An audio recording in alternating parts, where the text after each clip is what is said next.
programme immédiat dans l'unité du Sud, c'est d'organiser toutes les forces vives au sein de la diaspora dans l'unité du Sud.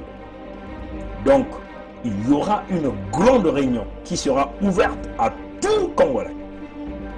Partout il se situe à travers le monde entier. Aux amis du Congolais. Ceux-là qui ont la même souffrance que nous, Congolais de la partie Sud. Tous ces amis du Congo vont venir donc à ce grand colloque, cette grande réunion que nous allons organiser en Amérique du Nord. Ça peut se passer au Canada ou aux États-Unis. Pour le moment, nous n'allons pas encore dire le pays, mais en tout cas en Amérique du Nord. Ceux qui viendront à cette grande, ce point de départ pour déclencher l'unité du Sud ne vient qu'avec qu'un seul but, l'unité du Sud. C'est cela, chers amis, pour la libération du Congo. Donc tout enfant du Sud qui viendra avec des idées porteuses ou des idées qui vont produire le fruit de l'unité du Sud dans des stratagèmes pour pouvoir chasser Sassou du pouvoir et permettre au support de Sassou à l'extérieur de les lâcher, est la bienvenue. Comprenez ça, chers amis. Nous devons aller à la vitesse grand V parce qu'il nous reste que 7 mois. Et nous ne souhaitons pas que cela n'arrive pendant la période hivernale. Parce que l'hiver du Canada ou des États-Unis dans certains endroits, c'est rude. Donc, nous demandons les Congolais à se préparer à ça. Nous allons mettre en place une petite équipe qui va donc préparer à cette grande réunion. Maintenant, l'objectif de cette grande rencontre sera de mettre en place le bureau international. Toutes les stratagèmes nécessaires pour créer ce contrepoids. Parce que nous avons dit que vous n'avez pas des armes, n'est-ce pas? Vous ne pouvez pas aller affronter un homme hyper armé. Donc il faut affronter ces gens-là avec des idéologies, des stratagèmes de communication, avec des équipes solides. Et tous ensemble, c'est maintenant. Donc le bureau international va être mis en place. Ce bureau-là qui sera le noyau même pour avancer avec ce projet de l'unité du Sud du Congo. Et c'est par là que nous allons donc créer notre balance des forces pour protéger les populations de la partie sud, pour protéger les terres de la partie sud, pour protéger les ressources naturelles de la partie sud. Parce que nous ne pouvons pas laisser des incompétents piller, brader ces ressources naturelles au détriment des populations de ces régions. Dans la même foulée, nous encourageons les Congolais de la partie nord de faire autant. De faire ces mêmes organisations pour que nous avancions et nous allons nous retrouver dans un juste milieu, regarder les stratagèmes pour pouvoir récupérer notre nation. Donc à cela, il y aura une cagnotte qui va être lancée. Une cagnotte. Et une équipe consciente et sérieuse sera là pour gérer cette cagnotte-là. Chers amis, c'est une affaire de la libération. Nous ne pouvons pas à tout moment dépenser des fonds avec notre propre argent en ce qui concerne les affaires du Congo. Payer nos propres voyages, payer nos propres hôtels pour les affaires du Congo. À un certain moment, nos budgets sont limités. Donc ça nécessite tous les enfants du Sud de contribuer dans cette cagnotte-là. C'est ça la réalité. La libération a un prix. Il y a aussi le prix du sacrifice, il y a le prix financier, il y a le prix du temps. Nous voulons regrouper tout le monde en un seul endroit. Une semaine ou 4 jours de réflexion pour sortir les stratagèmes nécessaires dans l'esprit du manifeste pour que nous puissions avancer. Et donc, nous demandons à tous les Congolais de soutenir cette cagnotte qui sera donc lancée dans les jours qui viendront. Chers amis, nous n'allons pas aller avec des petits montants pour aller chercher l'unité du Sud. Nous visons loin dans cette cagnotte. Oui, vous allez certainement voir une cagnotte avec un montant très grand, parce que l'ambition, elle est très grande pour l'unité du Sud. Nous avons le Poul, la Bouenza, la Lukumu, le Niari, le Kwilu, 5 départements à rassembler. Nous avons besoin de tous les enfants de 5 départements. Ce grand colloque-là, cette grande réunion que nous allons organiser, nous souhaitons obtenir au moins minimum 300 de nos compatriotes qui viendront pour montrer l'impact de la force, de l'unité du Sud. C'est cela, chers amis. Nous allons inviter éventuellement beaucoup de gens pour nous assister, des gens qui sont déjà passés par des chemins pareils, des gens qui veulent voir les Congolais de la partie sud se rassembler dans le contexte humanitaire pour protéger leurs terres, leur population, leurs ressources naturelles. C'est cela la vision. Donc, nous demandons, les amis, à participer à cette cagnotte. C'est cela le prix à payer, malheureusement. Et nous voulons voir tous ces Congolais ensemble dans une grande salle pour avancer. Nous encourageons les Congolais de la partie nord de faire autant pour que ces deux projets-là partent en parallèle et que nous arrivons à pouvoir chasser Sassou au pouvoir et récupérer notre nation et bâtir un Congo uni pour tous ces enfants et toutes ces filles. Voilà la vision.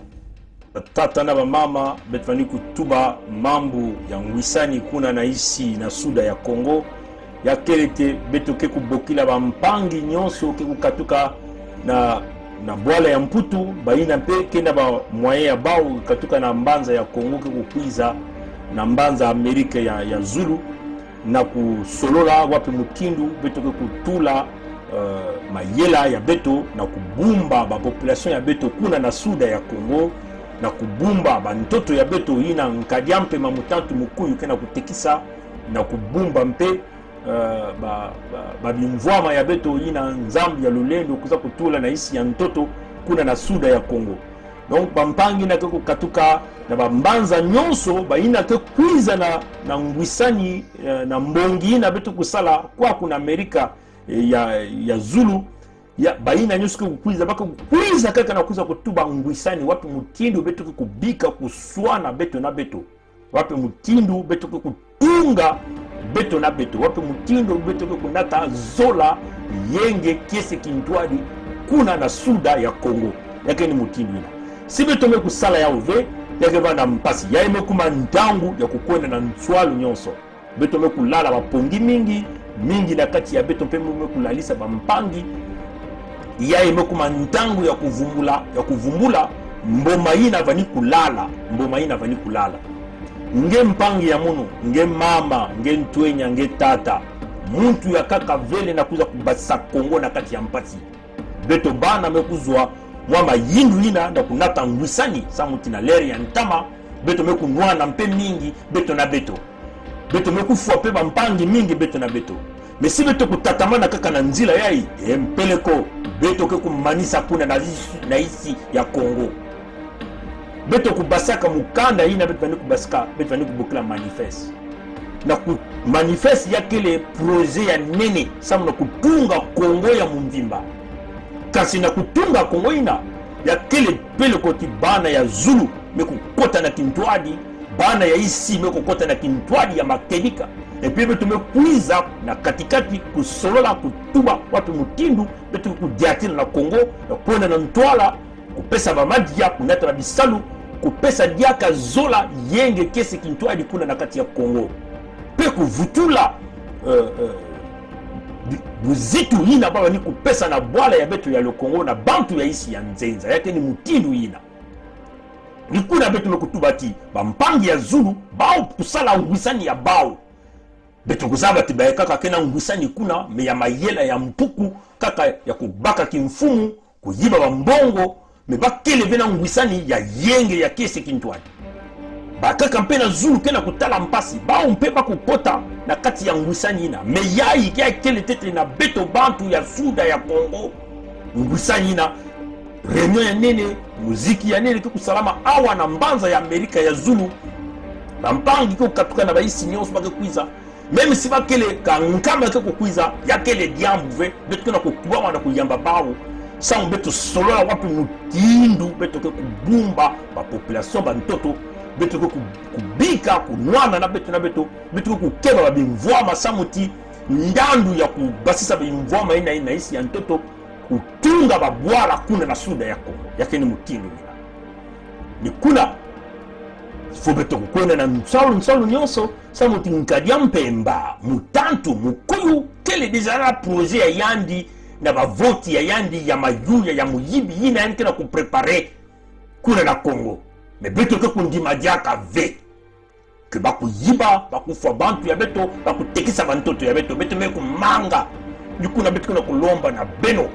Ba bantu ni na kevana kakuna na kizunga ya lupulu, na kizunga ya labwenza, na kizunga ya lalukumu, na kizunga ya lunyari, na kizunga ya lukwilu. Mpele kungevanda tata, mama, ntwenya, kiboba, ngevanda muntu ni muntu, kento bakala.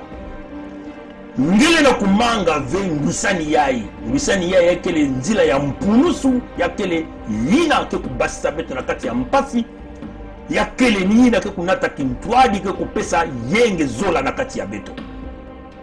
Beto me kuvana ke kimfumu ba mvula tanu, me beto me kulemana kutula yenge, beto me kufwa ba mpangi.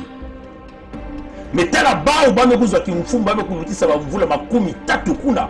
Mpasi ya mingi bame kutula na kati ya beto mpe na kati ya bao mosi mpe.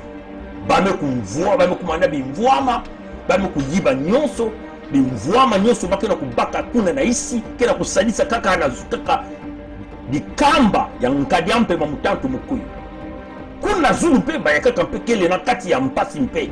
Me betu me kulomba bao mpe pa kukota na ngwisani yina betu kuna kulombi la bao ngwisa yina kupesa ngolo zola yenge kese kintwadi kuna na bana ya Congo. Donc na nswalo nyonso betu kena nsatu ke ngwisani yina betu kusala lukutakana ya nene betu yina betu na kusala na mbanza yai betu bukila ba mpangi nyonso ya Congo ya suda ya Congo koteni kotenge kele yeke kukwiza kupesa mayela yange na kungetula pe nkungu yange na kati ya buku yina ke kunata ngwisani mukindu buka ya manifeste tubaka sisibenu kutala mwa dikamba cho ndinga cho bantu ya bwala ya kaka me kukutana na kusosa kutula beto na kati ya bumputu beno yosu kukutakana beno ke kumanga jambu yina beto me kumanga tibeto kuvanda baboye ya bantu ya oyo baboye beto manga kuvanda bana ya kisalu ya nkadampe mamutantu mukuyo nikuna beto kutula beto kuna kulomba na bana ya Congo bayenya nyosuke banaka na suda ya Congo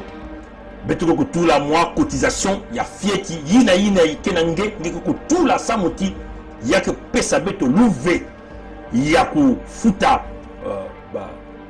ba klasi basali ya nene ya kuyamba bana ya Congo nyoso ina kukwiza na kubongisa ba mikanda na kubongisa groupe yina bureau ina betu kutula na kutuadisa diambu ya ngusani ya bana ya Congo na kubumba ba population ya Congo na kubumba ba ntoto ya Congo na kubumba bimvwama ya Congo yakende ni mukindu yina.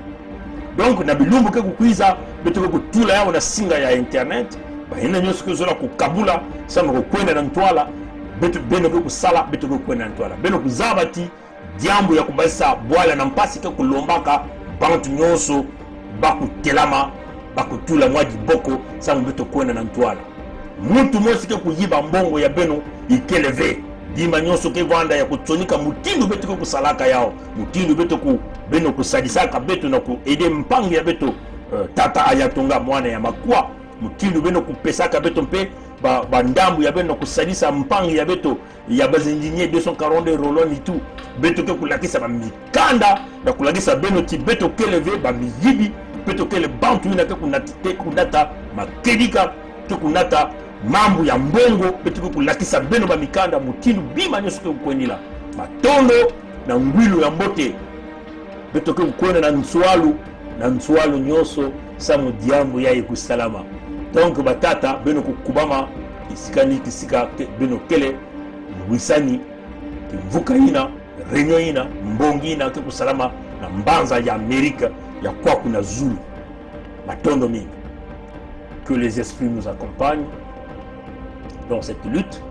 Vous voyez qu'il y aura aussi des attaques nocturnes dans cette lutte parce que les traites qui sont avec nous, qui pérennisent le pouvoir de Sassou dans la partie sud, vont aussi se lever. Certains sont déjà du côté de Paris pour faire des conclaves nocturnes pour nous attaquer. Mais on vous le dit, nous sommes à l'étape de l'esprit. Nous sommes couronnés par l'onction des titans protecteurs du peuple congolais. mais aussi par la puissance et la protection de Yahvé Nkwami Kangu, Nkwalulendo, Nzambian Mpungu. Et donc, on vous le dit, la lutte va continuer. On espère que l'unité du Sud sera le point de déclenchement de la libération de notre pays, le Congo-Brazzaville. Matondo na nguidu ya mbote, chaka na bilumke quiz.